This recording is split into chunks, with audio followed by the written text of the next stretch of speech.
En esta ocasión hablaremos acerca del concurso mercantil, pero para profundizar más en el tema y sus etapas tenemos que saber qué es el concurso mercantil.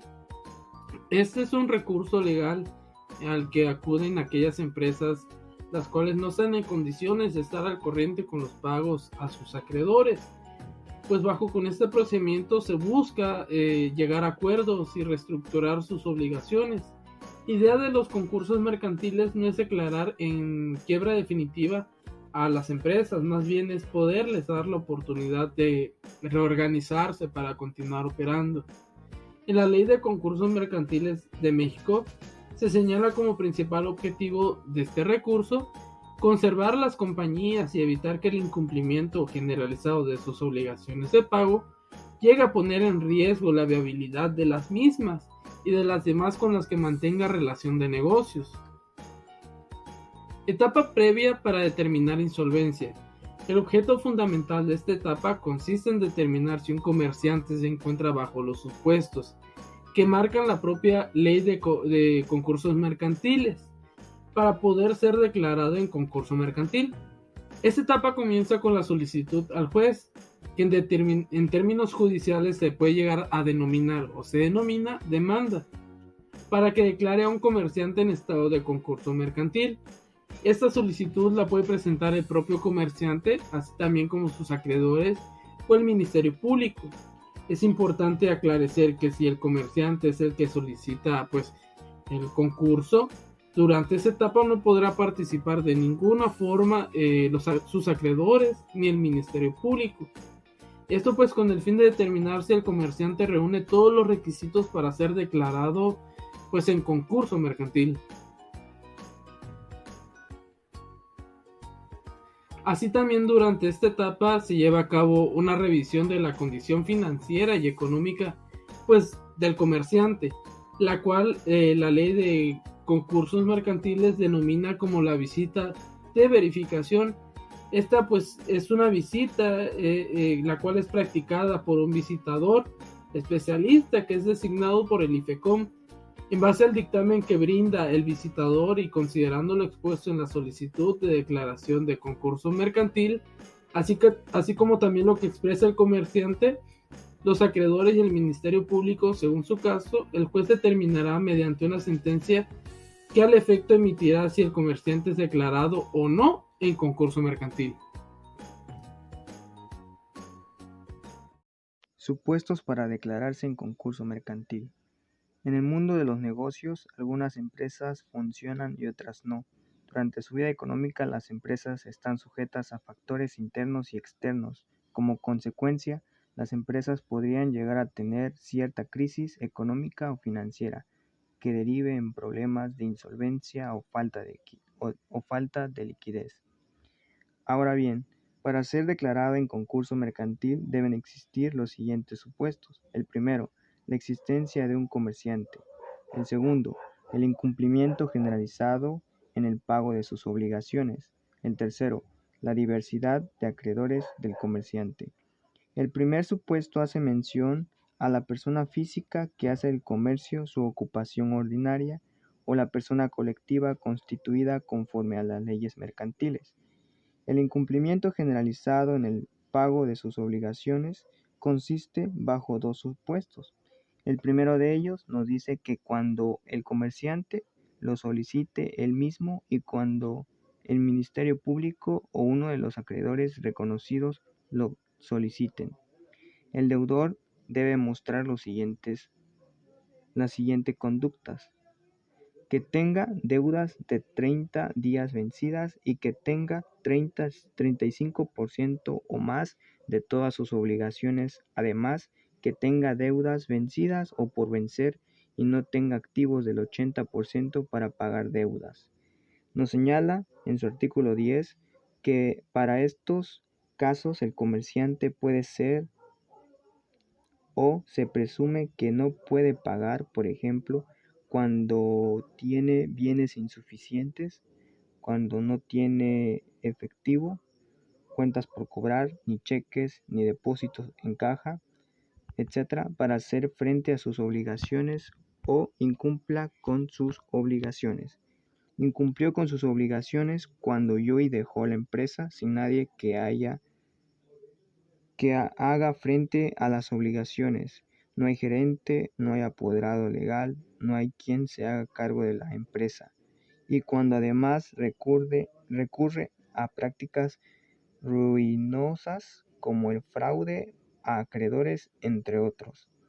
En términos del artículo 10, el comerciante podrá ser declarado en concurso mercantil cuando, de entrada, ya tiene que ser un indicativo que está atravesando por serios problemas financieros.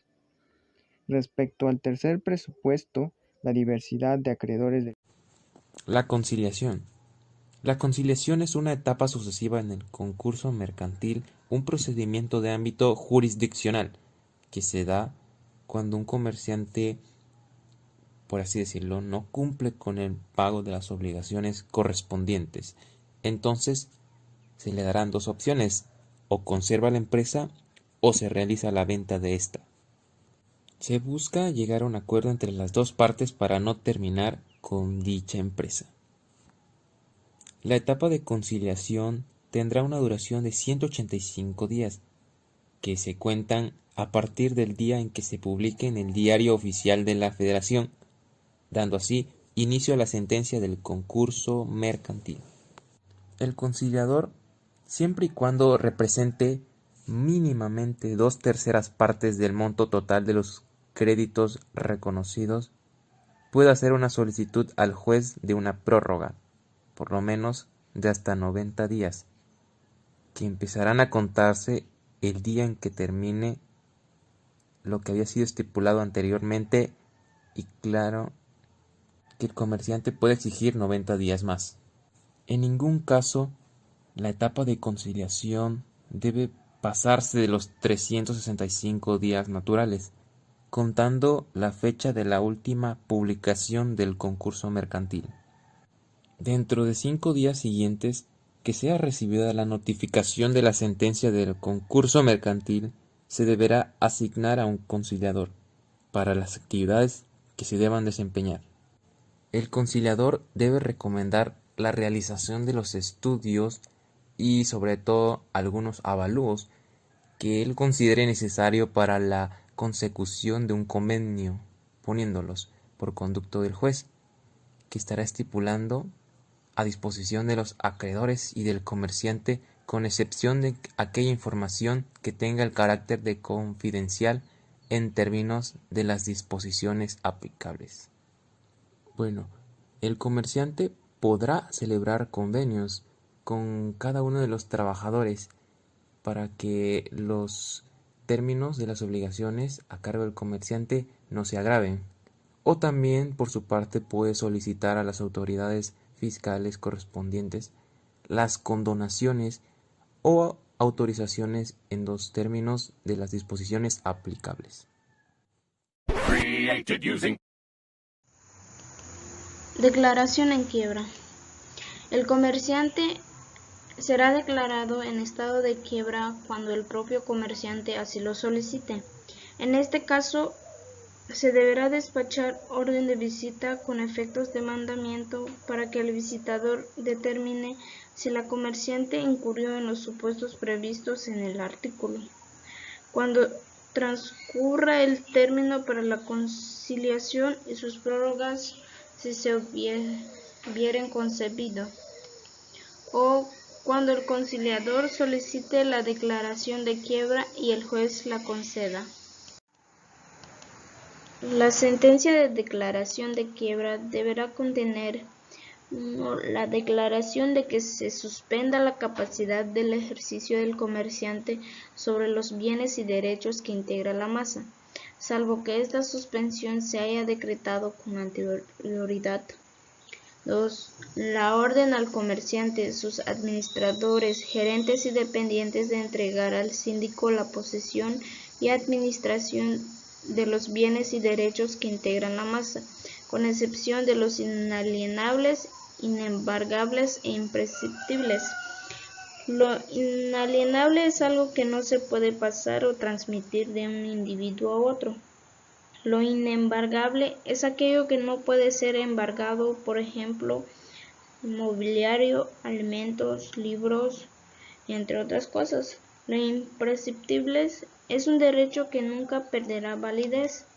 En la 3, la orden a las personas que tengan en su posesión bienes del comerciante, salvo que estén afectados a ejecución de una sentencia ejecutoria para el cumplimiento de obligaciones anteriores al concurso mercantil, de entregarlos al síndico.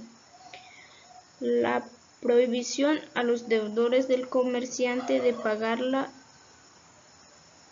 o entregarle bienes sin autorización del síndico, con apercibimiento del doble pago en caso de desobediencia, y la orden al instituto para que designe al conciliador como síndico en plazo de 5 días o en caso contrario designe el síndico.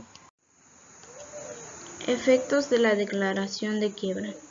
La declaración en quiebra de un comerciante produce diversos efectos. En administración, el comerciante será sustituido por el síndico.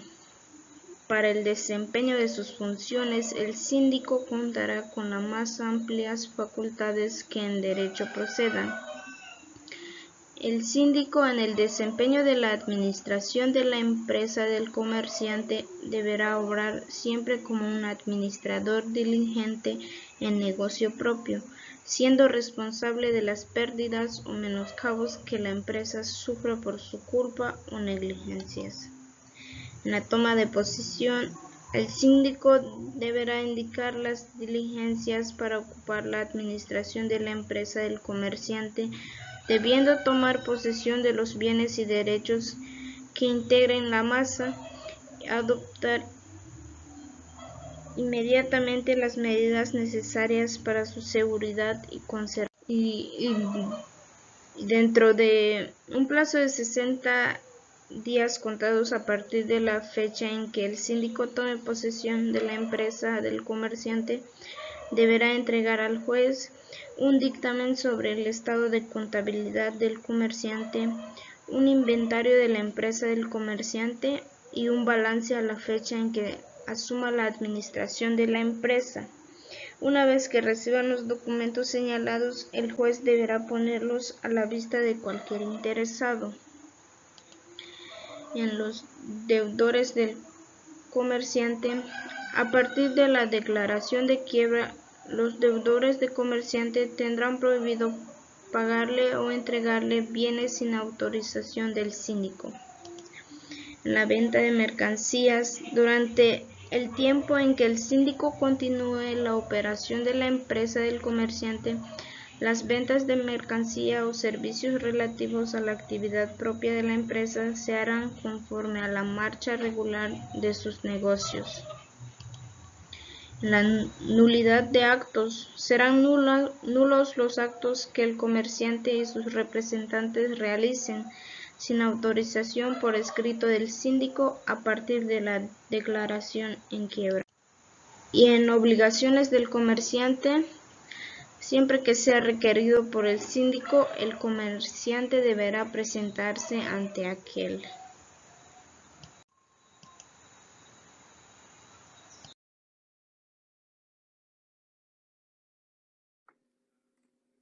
Yo les hablaré sobre la terminación del concurso mercantil. El juez declarará concluido el concurso mercantil en los siguientes casos. A. Cuando se apruebe el convenio concursal presentado por el conciliador. B. Si se hubiera efectuado el pago íntegro a los acreedores reconocidos. C. Si se hubiera efectuado pago a los acreedores reconocidos mediante cuota concursal de las obligaciones del comerciante y no quedara más bienes por realizarse. D. Si se demuestra que la masa es insuficiente aún para cubrir los créditos preferenciales o preferentes. Y E. En cualquier momento en que lo soliciten el comerciante y la totalidad de los acreedores reconocidos. Incidentes del concurso mercantil. Para el conocimiento y decisión de las diversas cuestiones que se suscitaren durante la tramitación del concurso mercantil, que no tengan previsto una sustanciación especial, se plantearán por el interesado a través de la vía incidental ante el juez, observándose los siguientes trámites. Del escrito inicial del incidente se correrá traslado por 5 días a la parte o a las partes interesadas en la cuestión. Se tendrá como confesa la parte que no efectuara el desahogo salvo prueba en contrario. En los escritos de la demanda incidental y contestación de esta, las partes ofrecerán pruebas, expresando los puntos sobre los que deban versar y que no sean extraños a la cuestión incidental planteada. Transcurrido el plazo del traslado, el juez citará una audiencia de desahogo de pruebas y alegatos que deberá celebrarse dentro de los 10 días siguientes. Cuando las partes ofrezcan las pruebas testimonial o pericial, exhibirán con el escrito de ofrecimiento copia de los interrogatorios al tenor de los cuales deban ser examinados los testigos, o del cuestionario para los peritos, señalando el nombre y domicilio de los testigos y en su caso del perito de cada parte. El juez ordenará que se entregue una copia a cada una de las partes para que puedan formular un escrito o hacer verbalmente preguntas al verificarse la audiencia. No se admitirán más de 3 testigos por cada hecho. Al promoverse la prueba pericial, el juez hará la designación de un perito o de los que estime necesarios, sin perjuicio de cada parte. Puede designar también un perito para que se asocie al nombrado por el juez o rinda dictamen por separado. Concluida la audiencia, sin necesidad de citación, el juez dictará la sentencia interlocutoria relativa dentro del plazo de 3 días.